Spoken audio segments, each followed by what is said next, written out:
when Germany invaded Poland on September 1st, 1939, the world would soon come to know the horror of a global war. Blitzkrieg, air raids, and tank divisions. These would become the signature images of the Nazi war machine. But amidst the chaos of this brutal offensive, in the free city of Danzig, a group of ordinary civilians, postal workers, became unexpected symbols of defiance. This is the story of the Polish postmen of Danzig. Untrained, outgunned, and outnumbered, they stood their ground against the overwhelming tide of Nazi aggression and made their last stand. The powder keg of Danzig. Before we understand the battle, we need to understand Danzig. The free city of Danzig, now known as Gdansk, Poland, was a semi-autonomous city-state under the protection of the League of Nations, but its population was predominantly German. Tensions between German nationalists and the small Polish minority had been building for years. The Polish post office in Danzig was more than a postal service. It was a symbol of Polish sovereignty. Staffed by loyal Polish citizens, it was operated by the Polish government and viewed by Nazis as a hostile outpost in their own backyard. To the Germans, it wasn't just a building, it was a political statement. And when war broke out, it had to be crushed, preparing for the worst. By the summer of 1939, as war loomed, the Polish authorities quietly fortified the Danzig post office. The basement was reinforced. Hidden weapons and ammunition were smuggled in from Poland. Small bunkers were constructed within the building. Staff, mostly clerks, mailmen, and telegraph operators, were secretly trained in the use of rifles and grenades. 56 people would defend the post office when the attack began. 43 men, 5 women, and 8 teenage boys. Most were employees. Some were family members. None were trained soldiers. Leading them was Konrad Guderski, a reserve lieutenant sent from Warsaw to organize the defense.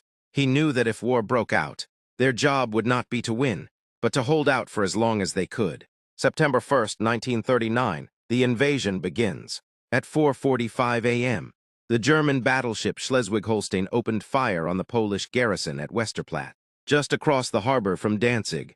At the same moment, the Nazis launched their assault on the Polish post office. Stormtroopers of the SS Heimwehr Danzig, backed by local police and supported by armored vehicles and artillery, surrounded the building. Their orders were simple: take it by force. But the postmen fought back. Bullets rang out from the windows. Machine gun fire mowed down advancing troops. The attackers were stunned. The civilians inside were not surrendering. They were defending. The German commander expected the post office to fall in minutes. Instead, the battle dragged into hours. Konrad Guderski was killed early in the fight, heroically detonating a grenade to stop an enemy advance. But the defenders held their positions. Again and again, the Germans assaulted the building. They brought in artillery, flamethrowers, even armored cars, but the defenders kept firing. Through shattered windows, behind overturned desks, through bullet-riddled walls, they resisted. By noon, the Germans had suffered heavy casualties. The attackers were stunned. This wasn't just resistance, it was defiance. Ordinary men and women, defending their country with the ferocity of trained soldiers. The fall. By evening, the post office was in ruins. The Germans, frustrated and bloodied, turned to drastic measures. They flooded the basement with gasoline. Then they set it alight. Fire and smoke engulfed the building. Suffocating fumes forced the defenders to retreat further inside. Some burned alive. Others were gunned down as they tried to escape the flames. At 6:00 p.m., after over 14 hours of continuous fighting, the last survivors emerged, carrying a white flag made from a tablecloth. They had no choice left. They had done the impossible, held off a Nazi assault for nearly an entire day with barely any military training. No mercy, but the nightmare wasn't over. The German officers, humiliated by the resistance, refused to honor the rules of war. The captured postmen were not treated as prisoners of war.